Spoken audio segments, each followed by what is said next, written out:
I'm Howie Silberger, your political hitman, right here on Israel News Talk Radio. Feel free to join me in the chat room on IsraelNewsTalkRadio.com. The show is live, which means that you could call in. The numbers to call, 301-768-4841 in North America. In Israel, you could dial 026500-151. Have you ever been in a store where you saw a shirt or something, and it had something that you considered anti-Jewish? How do you react? What do you do? Have you ever been somewhere where you were talking to somebody and they said something that you thought was anti-Jewish or racist in some way or another? How do you react? Do you freak out? Do you start screaming at the person? Do you get upset and internalize it and just hold it in and just be angry? Do you fight with the person? Do you argue with them? Do you hit them? What do you do? This is the question I want to explore today. It is a delicate question in a certain way, because everyone reacts to things differently, and everyone views situations very differently. I don't view many situations that the community, whoever they are, and many other people consider racist or anti-Jewish. I don't see them as anti-Jewish or racist at all. But many people do. And it's interesting to look at the different perspectives and try to understand why some people don't feel that certain things are anti-Jewish and other people do. Where does the sensitivity come from? And why don't we all have the same sensitivity? Is it personal experience? Is it communal experience? What's the problem here? You could join in on the conversation. I'd love for you to do that. And in order to do that, you could call in North America, 301-768-4841. In Israel, 026500-151. Those numbers are found on the top of the page on IsraelNewsTalkRadio.com, where you could also click on the button and join me in the chat room. I'm Howie Silberger. This is Political Hitman, right here on Israel News Talk Radio.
I'm Howie Silberger, your political hitman, right here on Israel News Talk Radio. Feel free to join me in the chat room at israelnewstalkradio.com. You could call in, join the conversation. Number to call, 301-768-4841 in North America. In Israel, the number is 0265 00151. So a few years ago, I was doing a radio show on a different radio station, and I get a frantic call on my cell phone in the middle of the show. Now, people who have my cell phone number know that the times I do my shows, and they don't generally call me when I'm in the middle of a show. And so when my phone rang, my immediate thought was, this is an emergency. I have to answer the phone. So I went to an unscheduled break, and off we went, and they went to commercial. And it was a terrestrial radio station, AM radio station. We cut to commercial, and I answered the phone thinking that this is a major emergency. On the other end of the line, there was a guy who was a frequent guest on my show at the time who said to me, Howie, you have to stop your show. You have to change the topic. This is something that you have to talk about. So I said, all right. I mean, it's not an emergency and you interrupted the show, but okay, I'll hear you out. He says to me, there is a store not far from the radio station studios that is selling Nazi propaganda. I said, Nazi propaganda? So is it actual stuff from the Nazis? Is it recreations? What are they selling exactly that you felt was so important that you had to call me immediately to interrupt the show? He says, the front display of the store has T-shirts. And pictures on the T-shirts are of Hitler lounging on a beach, Hitler playing volleyball, and Hitler doing various other summer-related beach activities. And behind this display of ridiculous T-shirts, there's a huge swastika. I said, all right, interesting. I said, do you have pictures of this? Could you text me pictures of this so I can look at it? And once I look at it, I understand what you're talking about because this sounds ridiculous. It just sounds stupid. He texted me photos, and I looked at the photos, and the photos were just as stupid as the story was. It was ridiculous. And I didn't end up doing the story on the show. I just went back and continued the topic we were doing. And I was looking at those pictures throughout the show. I was looking at those pictures. And it was a daily show. We had a show every day, 4 hours a day. So the next day we came on. And I started off the show with that story. I didn't do the story the day before. I did it the next day. I started off the show with that story, that there's a store that's near the radio station. And they're selling Nazi propaganda. Well, not really Nazi propaganda. It's more like, I don't know, T-shirts making fun of Hitler, not T-shirts glorifying Hitler. And they're selling these T-shirts. And I asked the question then, should we be outraged by the fact that this store is openly selling pictures of Hitler? And I said, all right, I'm not outraged. I really don't care. It doesn't matter to me. What is the difference? How does this change anything in my life? How does this change anything in anybody's life? I really couldn't care less if this kind of merchandise is being sold. Normal people aren't buying this merchandise, and the abnormal people that are buying this merchandise are not going to start loving Jews and not going to start not glorifying Hitler and hating Hitler because the merchandise they want to buy with Hitler's image on it is unavailable. And then I thought even farther than that. I said, all right, let's go even a step further. There are a whole lot of people walking around with T-shirts on with Che Guevara's face on the shirt. Now, I know that Che Guevara didn't kill as many Jews and as many people as Hitler did. And I know you can't compare the two because you really can't. Guevara was a criminal, and he was a murderer, and he was a crazy guy. But at the same time, he wasn't a genocidal maniac like Hitler. So you can't compare the two. But his level of evil in Cuba and the suffering that people had under him. He killed hundreds of people. The families that suffered under Che Guevara don't deserve having people walking around with shirts with his picture on it either. So, could I be outraged by the Hitler picture and not outraged by the Che Guevara picture? Could I be outraged by the swastika in the showcase and not outraged by the hammer and sickle carried around by socialists who want to recreate communism? Where do I draw the line? Communists killed hundreds of millions of people over the world. Hundreds of millions of people died under communism. So where do I draw the line? How outraged do I have to be over one mass murderer? And how outraged could I be over another mass murderer? And if I'm walking around being outraged by everything I see everywhere I go, am I going to really be a productive member of society? Now, don't get me wrong.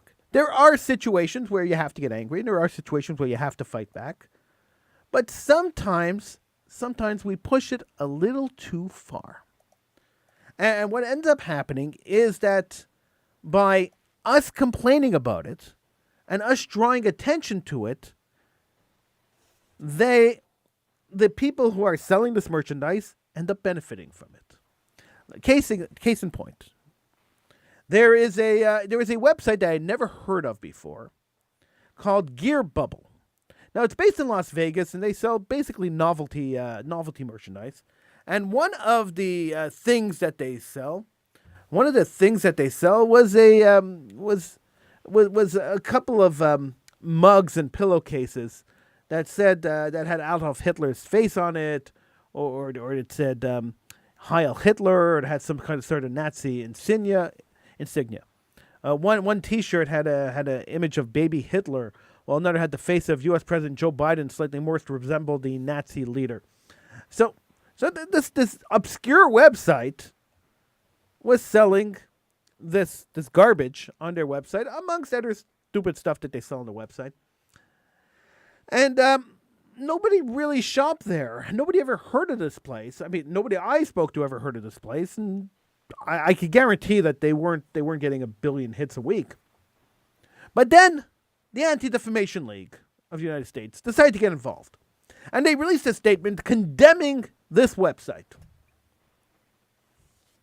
You know what happens when you condemn a hateful website?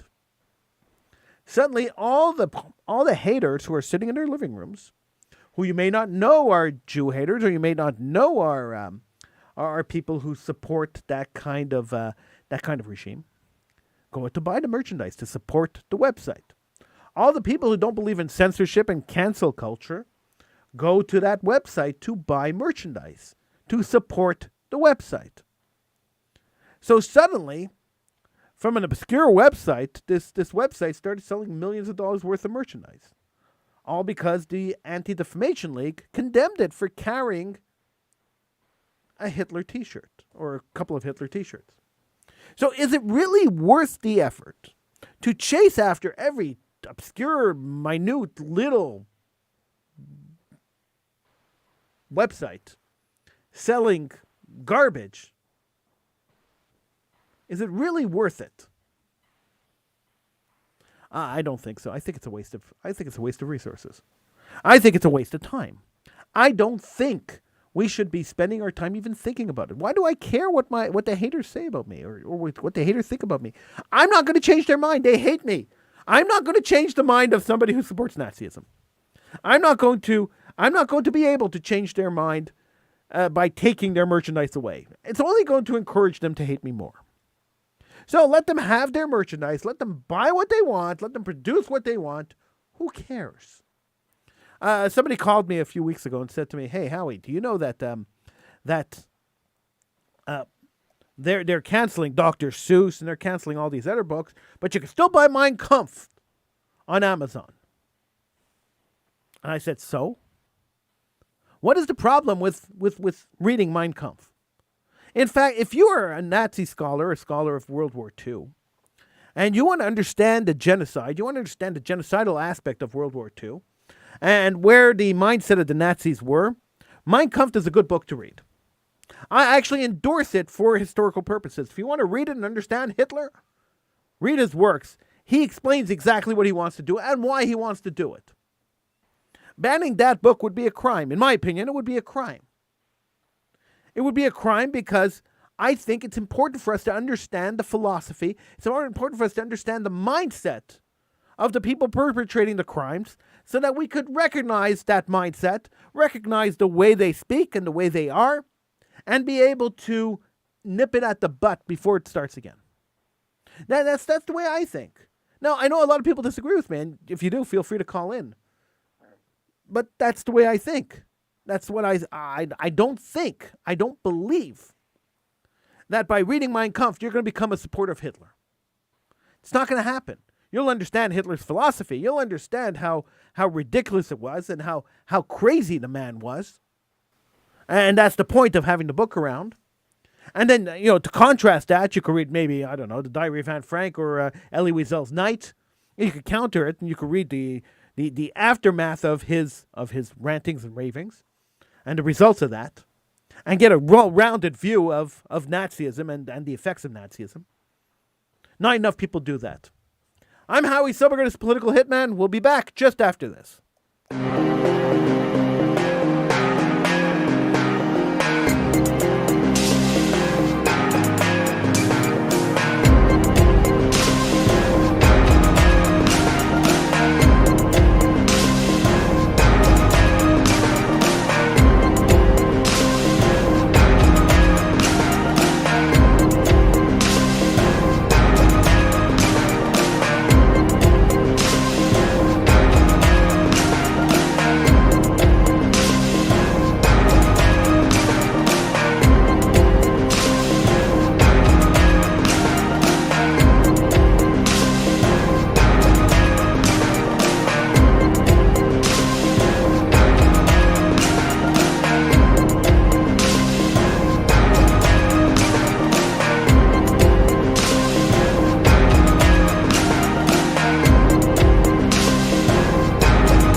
I'm Howie Silberger, your political hitman right here on Israel News Talk Radio.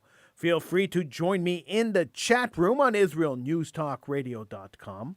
You could call in. The numbers to call, 301-768-4841.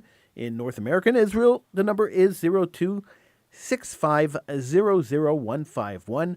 Of course, you didn't write those numbers down. I know you didn't. But don't fret. Don't get upset. Don't get nervous. You could always get those numbers on the top of the page on IsraelNewsTalkRadio.com. And you can always click on that button to join me in the chat room. So you see, life is good when you go to IsraelNewsTalkRadio.com.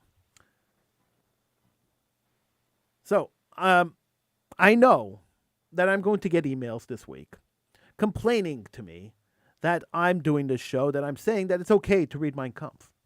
There are people out there who feel that it's not okay to read Mein Kampf. There are people out there who tell me it's not okay to talk about the topics you talk about on the radio. There are people out there who tell me that sometimes you take it too far, and by taking it too far, you are hurting the Jewish community. You are hurting the state of Israel. You are hurting people rather than helping people. And I always think about it. I always take everyone's opinion seriously. So if somebody calls me and says, I'm concerned about something you did, I take it very seriously. And I think about it. And it is very, very rare that I agree with somebody who tells me that I've taken something too far or that I shouldn't talk about something. I think that every single topic, any topic at all, is a topic we could talk about publicly. I don't believe that we should be hiding anything. I don't believe that there's anything that should be left uncovered or underturned or not spoken about. If we don't talk about our problems, if we don't expose our problems, talk about our problems, discuss possible solutions, have a conversation, whether it be a local conversation or a national conversation, then we never come to any kind of resolution to the problem. The problem just festers and festers and festers. We saw that with child molestation in the religious communities, both the Catholic religious communities and the Jewish religious communities and the Muslim religious communities. We saw that with child molestation. For centuries, nobody wanted to talk about it. And so it festered and it continued. And then victim after victim, generations of victims, until people started talking about it. And then suddenly things started happening to change it. So talking about stuff is not, as they say in Yiddish, a shande. It's not something that you should be ashamed of. Something you should say, oh wait, maybe we shouldn't. Talking about stuff is something we should be all doing. We should all be talking about these issues. And so that brings me to the second issue I wanted to talk about today. It's an issue that touches me, actually, touches part of my history. When I was growing up, I went to a public school, public high school. And the public high school I went to had a disproportionate amount of Jews in the school. There were a lot of non-Jews in the school, but there was a disproportionate amount of Jews in the school. And I was the only Orthodox Jew in the school. So I went to school, I wore my yarmulke, my kippah, and I wore my tzitzis, the fringes that Jews wear, the Orthodox Jews wear, and I wore them hanging out because I felt, not that I normally wear them hanging out, but I wore them hanging out because I felt that not only do I have the religious obligation to wear them, but I have to make the statement too.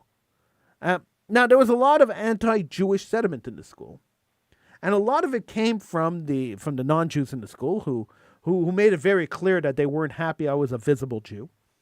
The other Jews were kind of blended in with society. They weren't Orthodox. They didn't wear Jewish symbols.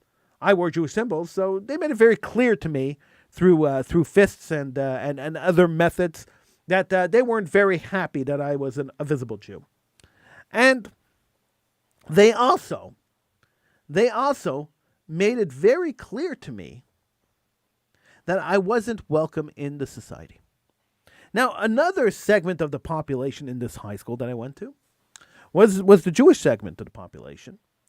And some of those assimilated Jews, some of them were very, very assimilated, were on the student council.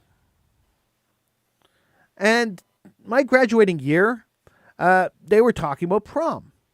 Now, what kid doesn't want to go to prom? Like, really? So I wanted to go to prom.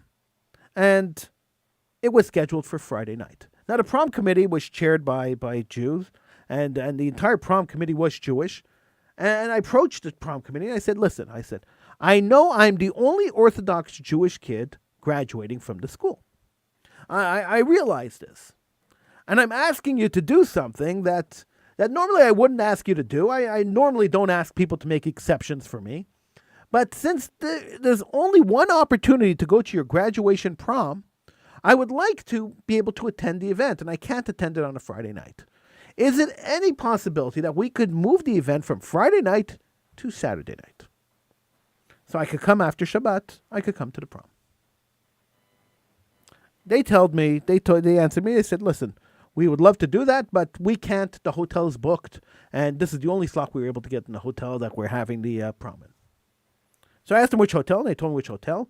Coincidentally, I knew the hotel owner. He was a friend of mine's father. I knew who the hotel owner was. So I went and I called the hotel owner, and I said to the hotel owner, listen, I would like, this is the problem. I explained what the issue was. And I said, would it be possible to call the other school that has Saturday night or Sunday night and flip the dates? So they'll be on Friday night, we'll be on Sunday night. There's still plenty of time till prom. We were in March or something, and prom wasn't until June. So there was plenty of time to change it. Do you think that, that there's another school that wouldn't mind moving it? And he said, you know what? Honestly, there's two other schools that are on Saturday night and Sunday night, and they didn't care what night they were on. They just wanted to be on one of the nights. So, yeah, they'll go Friday, they'll go Saturday, they'll go Sunday. They don't care. So I said, great. I said, I just have to get permission from the committee to move the date because the committee makes these decisions. I went back to the committee, and the committee told me, no, we're leaving it on Friday night. So I never ended up going to my prom, even though we could have made the arrangements. Which brings me to a story out of Pennsylvania, where the Jewish students and alumni are asking the University of Pennsylvania to move their convocation, the graduation ceremony for their students, from the Jewish holiday of Shavuot to another date. Right now, it's scheduled for May 18th, which is the Jewish holiday of Shavuot, a festival that celebrates the giving of the Torah at Mount Sinai. And religious Jews can't attend the ceremony. Now, there's only one or two religious Jews in the graduating class at the University of Pennsylvania. And so they went quietly and they asked the university, is it possible for you to move the date? And the university said, no, we're not moving the date.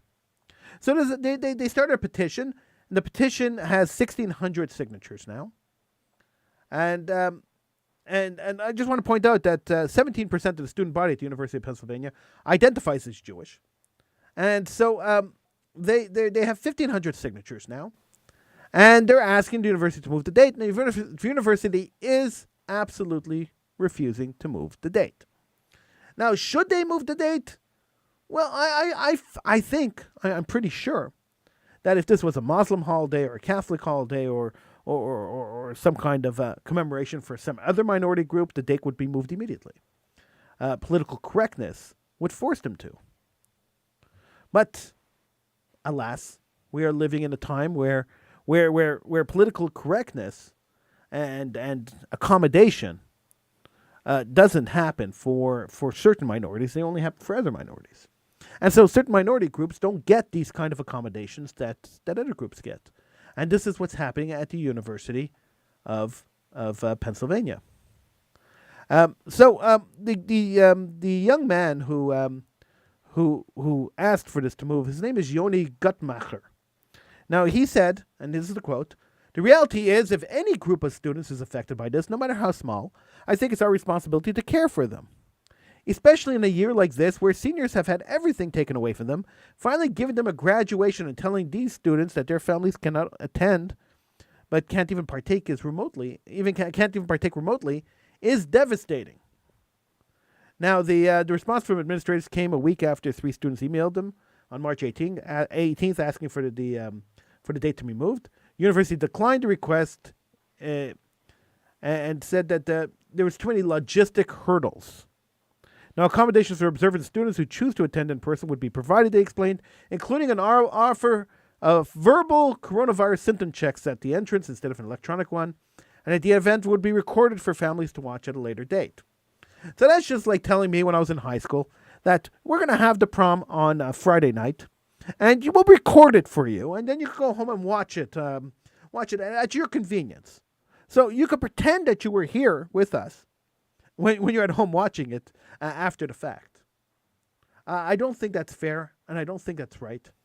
And I really hope that the University of Pennsylvania changes their mind, and I really hope the pressure from the Jewish community and the pressure from the other communities, I hope that other minorities get up and say, hey, listen, this is not fair, and we must stand up, and we must fight this as strenuously as possible.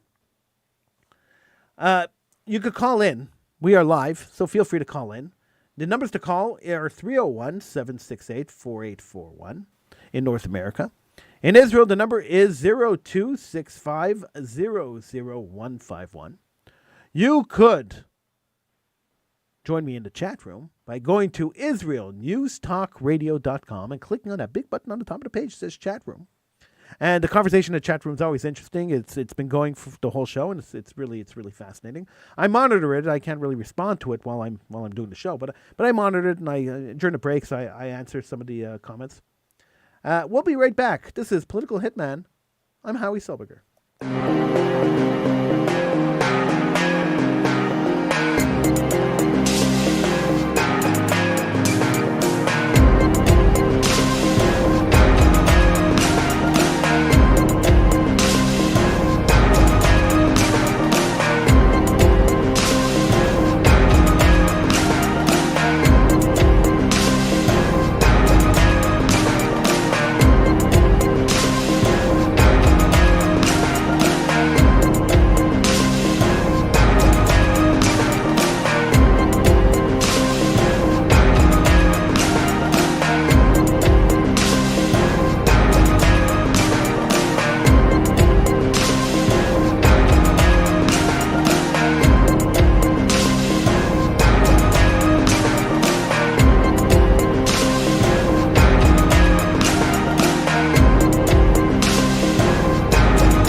I'm Howie Silberger, your political hitman right here on Israel News Talk Radio. Thank you so much for joining me.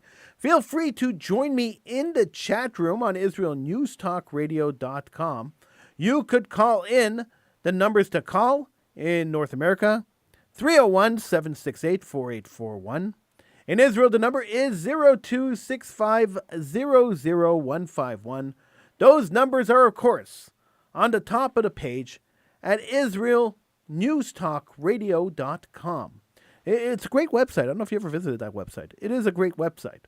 So visit israelnewstalkradio.com and join me in the chat room right there on israelnewstalkradio.com. So we were talking about, well, we've been talking about a lot of things, but really the issue comes down to Jew hatred and anti-Jewism, and how do we react to that? So are there situations? Of course, there's situations like the University of Pennsylvania, Penn State, where we have to react to what is not an anti-Jewish action at all. It's just an action of convenience. It's not convenient for the Jewish students, but it's not an action that's targeted at the Jewish students. Now, I've heard people say that this is anti-Jewish, that Penn State is anti-Jewish, and that's not true at all. They're just not willing to make the accommodation, or not willing to change the date. That doesn't make them anti-Jewish. So we tend to throw this word, anti-Semitism, we tend to throw this word out willy-nilly. Everything's anti-Semitic. And you know what happens when you use a word too much? You know what happens when you overuse a term, where the term has a specific definition, and you take that specific definition, you overuse it, the term becomes meaningless. And this is what's happening in politics in the U.S. when they use the term Nazi. The term becomes meaningless. Suddenly the evilness of the Nazis gets diminished by the use of the term Nazi all the time. So if everybody's a Nazi, from George Bush to Ronald Reagan to Donald Trump, then the actual Nazis couldn't have been that bad. Now, we've dumbed down education right around the world, and we don't teach history anymore. I mean, not to a great extent. And the survivors of the Holocaust have unfortunately passed on. There aren't very many survivors left to give firsthand testimony on how evil the Nazis were. So using the term Nazi to describe everything from Donald Trump to Ronald Reagan cheapens the term Nazi. Using the term anti-Semitism, as often as some organizations in the Jewish community have used that term, has cheapened the term anti-Semitism, which is why on this show we only use the word Jew haters, Jew hatred. I just used the other term to explain this to you, but we only use the term Jew hatred. Let's be clear about what we're talking about. We're talking about people who hate Jews. You're a Jew hater. We're talking about Jew hatred. Anti-Jewism is the way I like to refer to it. People think I'm crazy when I say this, but I like to be very specific. If you're a child molester, I'll call you a child molester. I'm not going to call you a pedophile. What do I have to hide under these fancy terms? You're a child rapist, you're a child rapist. You're a child molester, you're a child molester. I'm not going to hide behind terminology to soften the blow. There's no reason to soften the blow. You know, it drives me crazy now. Anything you look at, anything you watch has what they call a trigger warning. So people get triggered by certain things. What does triggered mean? They get upset. They get angry by certain things. Okay, so what? It's good to get angry sometimes. So what if they get angry? They get upset by certain things. All right, it's good to be upset sometimes. You know, when I'm looking at a video of a guy committing mass murder, I'm going to be kind of upset. It's going to upset me. I don't need a warning to tell me this video of a man committing mass murder is going to get you upset. I know that a video of a man committing mass murder is going to get me upset. I'm not a lunatic. I understand that certain things might depress me and certain things might get me angry, and my emotions might rise up based on certain things that I see or I hear. I might have opinions on things. So why do I need a warning for that?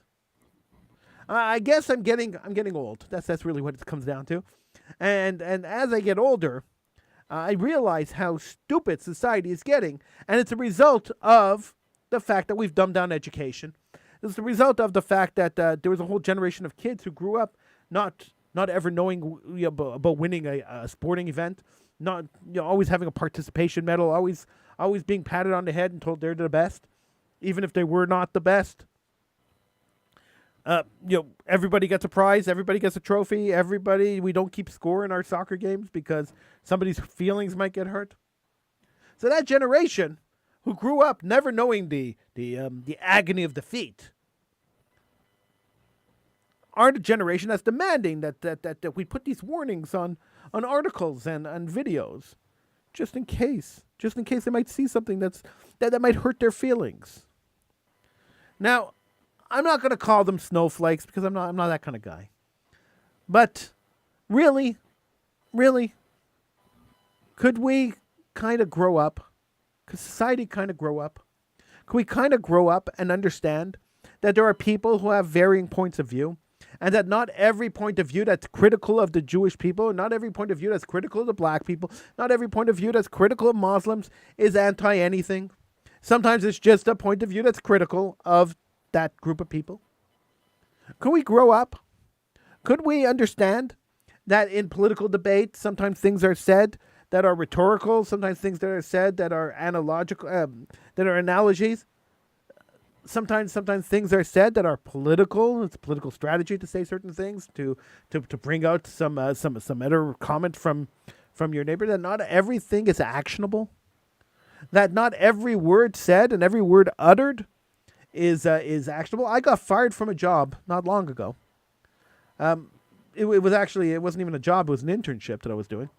I got thrown off the internship not long ago because 16 years ago, I wrote an article that the principal of the school that I was interning in, I'm a man in my 40s, 16 years ago, I wrote an article, that's 16 years ago, that he found online that he disagreed with.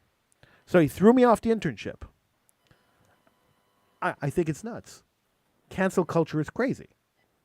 And living and allowing it to happen and not fighting back means that we are as responsible for cancel culture and for this kind of lunacy as the people who are perpetrating it. If you're silent, you're accepting it. And I refuse to be silent. I fought back. I fought back because when you're in these programs, these professional programs, and I was in a professional training program, if you're thrown off an internship, if you are removed from an internship, you're out of the program. They throw you out of the program. So you work 4 years to get your professional degree. And then you're in the last internship and they throw you off. You get thrown out of the program. You never graduate. So I fought back and I threatened to go to court with them. Because last time I checked, we're still living in a world where we have the right to express ourselves. Now, you could agree with me. You could disagree with me. We could argue all day. I could argue with you from morning to night. It doesn't mean that my point of view is wrong. And it doesn't mean that your point of view is wrong. We might both have varying points of view, but both our points of view could be correct because we're entitled to have different opinions. We are entitled to look at the world from a different perspective. We have that right. We should have that right. It should be a God-given right to everybody that we should be able to look at the world from different perspectives and discuss it with each other without unfriending people and calling people Nazis and complaining and fighting and screaming. We should be able to do this as human beings, as rational, normal human beings. But then again, maybe I'm giving the human race too much credit. Maybe I'm just expecting too much. A couple of years ago, one of my former guests on the show, on my other show, who decided that he didn't like my politics anymore, so he left the show. He told me I hold people to too high of a standard. That really I hold people to too high of a standard. So let me tell you what this too high of a standard was for this rabbi that was on the show with me. The too high of a standard was that I expect people, any people, I don't care who you are, I expect people in general to be nice people, to be good to each other, to help each other when possible, to be rational, so we can have rational conversations without lunacy. You don't have to go crazy if you disagree with someone's opinion. We could be rational and disagree with each other and still be friends. And to be moral. These were the three things that I expect of the world. I mean, I don't want you going out and killing people or hurting children or doing something crazy or stealing from people. You should be a moral person. These are the three things I expect from everybody. I don't expect more, and I don't expect more from the general population. This is the three things I expect from the general population, and I don't think I'm asking too much. I don't think it's a huge request that you be a good person, you be a moral person, and you help people. I don't think it's asking too much. But I was told I hold people to too high of a standard. So maybe thinking that that society could be mature enough to have a conversation. That society could be mature enough to see a Hitler T-shirt on a website, on an obscure website, and say, you know what? I'm not going to buy that T-shirt. I'm not even going to pay it any attention. I don't care.